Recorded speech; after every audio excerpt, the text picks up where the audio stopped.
G'day. This time on Buildsum, we're continuing with our site setup or site establishment. And we've set up our security fence with a bit of privacy with the silk fencing or the shade cloth along the front. We've got our contact information there.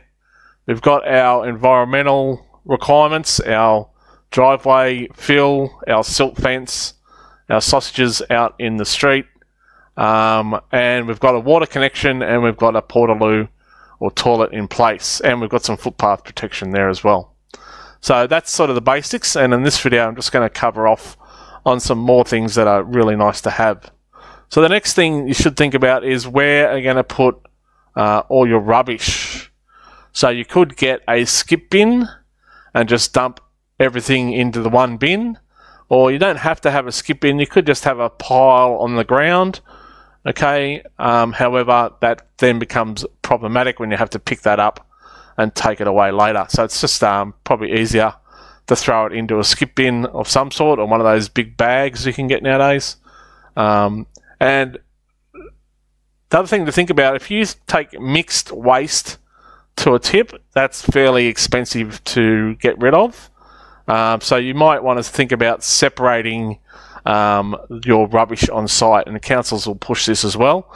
So you may want to have a couple of bins or a couple of different areas set up so that you can actually throw timber into one, concrete into the other, etc. And that can in some circumstances be cheaper to tip as well. So don't have to have a skip bin. As I said, you could have just an area on the ground. Normally, if you're not inside your silk fencing, it would require its own silk fencing for that sort of thing as well. And remember, you need access to get rid of those bins.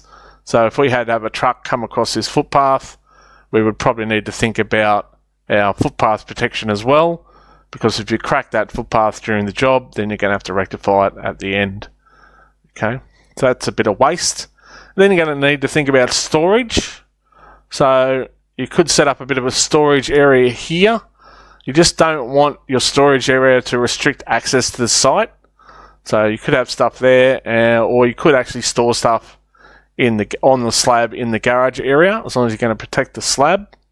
Again, just make sure you don't have stuff sitting there for a long time. It wants to get delivered and used within a couple of days, so you're not carrying other things over it or past it. Okay, so a couple of storage areas. The next thing that would be nice to have, but you don't always see, again, normally on bigger sites, would be a site office slash, if you could be storage, could be a lunchroom, but this one's the site office. It's out the front of the site, so everyone can see where it is. Fairly reasonable access. So if there's visitors, they go straight to the site office. That's where you would find the foreman in most cases. As I said, on a lot of residential sites, not going to see a site office. The site office would be the foreman's ute or truck, basically. But on larger sites, a site office is a good thing to have. And then the last thing, again, not essential, just a nice to have, would be some sort of lunch shed. Again, it could double up as a bit of a storage shed in case there's wet weather. It doesn't have to be out the front of the site, as long as you can get it in and out when the building's built. You don't want to have it down there, and when you build the house you can't get it out. Alright, so you'd have to place that, if you do, place that where you can actually get it out at the end of the job. Okay, so the last thing, temporary power. Now this is a bit of a some councils nowadays in Sydney require it, although most contractors have their own portable generators, because there's a lot of sites that don't have power, but your council may require temporary power. Okay, so you can hire temporary power poles and get them put in. The only issue with that is that there's a connection fee and obviously a disconnection fee. So what a few builders do is they will actually try and position that that meter box where it's actually going to be in the building and temporarily prop it there, and then they can connect it up once, and then it's connected for the entire job, and they pass it over to the owners when the house is built.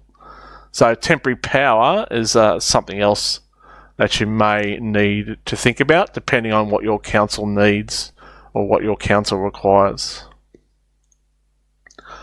So there you go. There is an ideal setup for a small residential site. As I said, site sheds, probably not going to see them. They're not a requirement.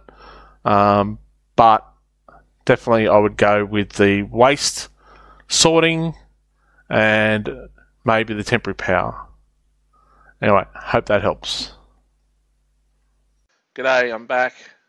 Just to let you know that if you like this video, you can subscribe to my YouTube channel, or you can follow me on Facebook so you don't miss out on more great videos.